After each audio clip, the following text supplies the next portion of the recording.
New at 10, men on horseback patrolled the Rio Grande at the border, but they're not looking for people. The KENS 5 team of Anastasia Bolton and Matt Gaskins went to Eagle Pass to bring you this story. Usually it's just him and I, Monday through Friday. I mean, this is as close to being a cowboy, but with banker's hours.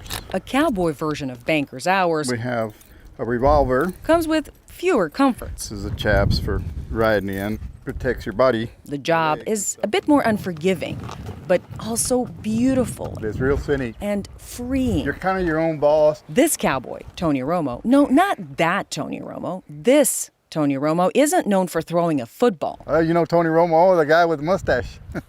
Yes, I'm known for sporting a decent mustache. He grows it pretty special, yeah. The real cowboy, Tony Romo, is a tick rider for the U.S. Department of Agriculture. I kind of grew into it. 45 years later, I'm still doing this. It's a family thing.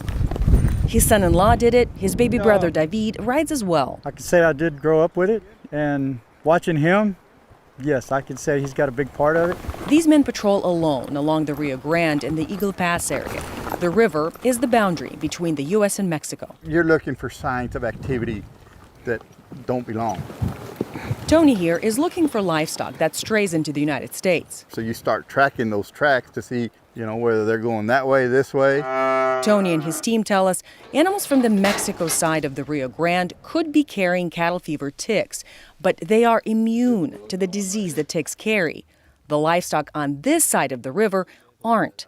There's no vaccine, so the only way to control the Texas cattle fever is to prevent contact with the ticks. Check and treat the cattle that wanders across or local animals that have been exposed. To them, they don't know if they're in one country or another. Tio Vela is Tony's and David's boss. We stop and invasive pests coming in and being detrimental and extremely bad for American cattle. It's either going to get sick or it's going to die. Very costly to the industry. There's not supposed to be any cattle in here. Tick riders are a small group that exists only in South Texas.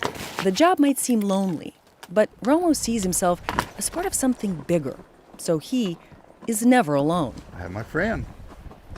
And if I had my mustache, I'd have two friends. The beef industry has changed a lot since Tony started riding. But in the end, you still need an old cowboy to save the day. In Eagle Pass with Matt Gaskins, I'm Anastasia Bolton. The program started in 1906. The tick riders worked the Rio Grande from Del Rio to Brownsville in what's known as a permanent quarantine zone. There are only about 70 mounted patrol inspectors like Tony in Texas.